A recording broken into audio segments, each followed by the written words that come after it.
तो चलिए इस फॉर्मूले को परत दर परत खोलते हैं। और सबसे पहली और सबसे जरूरी चीज वो है एक निस्वार्थ हीरो। देखिए, हर अच्छी कहानी की नींव एक ऐसे हीरो पर टिकी होती है जिसका दिल एकदम साफ हो, और ये कहानियां भी बिल्कुल वैसी ही हैं।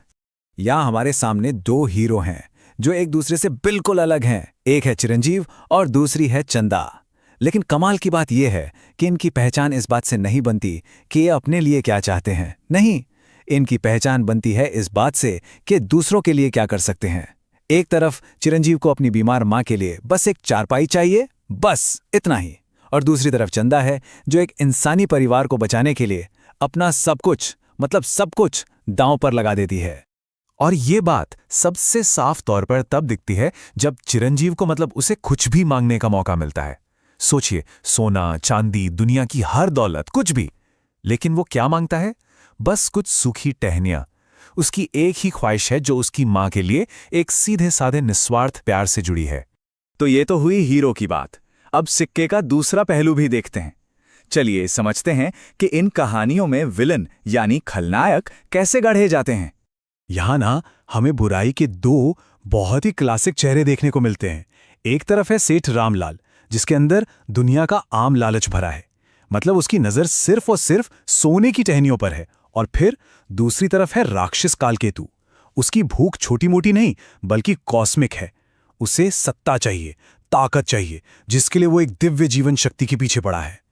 और दिलचस्प बात यह है कि भले ही इनके इरादे अलग हों, एक को दौलत चाहिए और दूसरे को ताकत, लेकिन इनके काम करने का तरीका, इनका प्लेबुक एकदम एक जैसा है। देखिए, ये धोखा देते हैं, चोरी करते हैं, हीरो की अच्छाई का गलत फायदा उठाते हैं, और सबसे बड़ी गलती, ये हमेशा अच्छाई की ताकत को कम समझते हैं। ये एक तरह से बुराई का ब्लूप्रिंट है जो इन कहानियों में साफ नजर आता है। तो एक तरफ हीरो है, दूसरी तरफ विलेन, और इन दोनों को आमने सामने खड़ा करती है कहानी की सबसे बड़ी मुश्किल। एक ऐसी जादुई पहेली, एक ऐसा टेस्ट जिसे सिर्फ और सिर्फ नैतिक ताकत से ही सुलझाया जा सकता है। और ये पहेली, ये मुश्किल, दोनों ही कहानियों में एक शाप या श्राप के रूप में सामने आती है। एक कहानी में यह शाप एक शाही जोड़े पर है, तो दूसरी में एक ताकतवर राक्षस पर। लेकिन यह सिर्फ कोई मैजिकल ट्रैप नहीं है। असल में यह एक कहानी कहने का तरीका है जो हीरो के सामने एक बड़ी नैतिक चुनौती खड़ी कर देता है। तो इस शाप की वजह से ना हीरो के लिए एक पूरा रास्ता बन जाता है। एक तरह का टेस्ट है ये, जिसके कई पड़ाव हैं। हर कदम पर उन्हें स्वार्थ से दूर जाना पड़ता है और त्याग के और करीब आना पड़ता है। दौलत का लालच दिया जाता है, अपने किसी प्यारे को खोने का डर दिखाया जाता है, लेकिन अंत में सिर्फ एक ही चीज साबित होती है कि इस शाप को अगर कोई चीज तोड़ सकती है तो वो है बलिदान। और यही कहानी अपने क्लाइमैक्स पर पहुंचती है। सबसे जरूरी सवाल यह है कि हमारे हीरो अपने इस आखिरी सबसे बड़े इम्तिहान को कैसे पास करते हैं, क्योंकि यही उनके चरित्र की असली जीत छिपी है। अब चिरंजीव की बात करते हैं। सोचिए, उसके सामने कौन है? वही सेठ रामलाल, जिसने उसे धोखा दिया, उसकी खुशियां छीनने की कोशिश की, और वो जंगल में खोया हुआ है, डरा हुआ है। चिरंजीव चाहता तो उसे वहीं छोड़कर जा सकता था, है ना? लेकिन वो ऐसा नहीं करता। वो उसका हाथ पकड़ता है और उसे सुरक्षित बाहर ले आता है। ये सिर्फ दया नहीं, ये असाधारण दया है। और फिर है चंदा का टेस्ट। एक जादुई दरवाजे को पार करने की कीमत क्या है? उसकी सबसे कीमती चीज। और वो क्या करती है? वो मान जाती है। वो अपने उस नए इंसानी परिवार के लिए अपनी स्वर्ग की यादें, अपनी पहचान, मतलब वो असल में कौन है, ये सब कुछ मिटाने के लिए तैयार हो जाती है। वो अपना पूरा का पूरा अस्तित्व ही दांव पर लगा देती है। तो यहां पर हम साफ साफ देख सकते हैं कि कैसे एक निस्वार्थ काम का नतीजा कितना चमत्कारी होता है।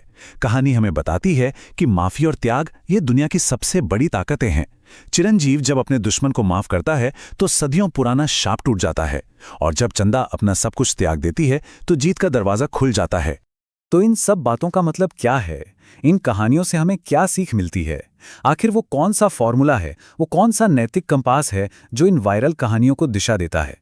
तो फॉर्मूला बहुत सीधा और ताकतवर है।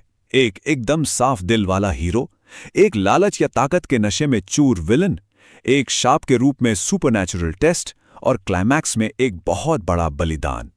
ये सब मिलके बस एक ही बात कहते हैं कि असली दौलत, असली खजाना कोई चीज नहीं बल्कि अच्छाई है। चिरंजीव की कहानी में एक लाइन है जो शायद इन दोनों कहानियों का पूरा सार बता देती है। संस्कार सोना बनते हैं।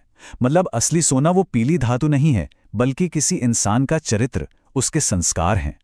तो आखिर में ये कहानियां हमें एक बहुत गहरे सवाल के साथ छोड़ जाती हैं। अगर सूखी टहनियां सोना बन सकती हैं और यादें तक कुर्बान की जा सकती हैं, तो फिर सच में कीमती क्या है? शायद शायद सबसे कीमती चीजें वो हैं ही नहीं जिन्हें हम देख या छू सकते हैं, बल्कि वो फैसले हैं जो हम बिना किसी स्वार्थ के दूसरों के लिए लेते हैं।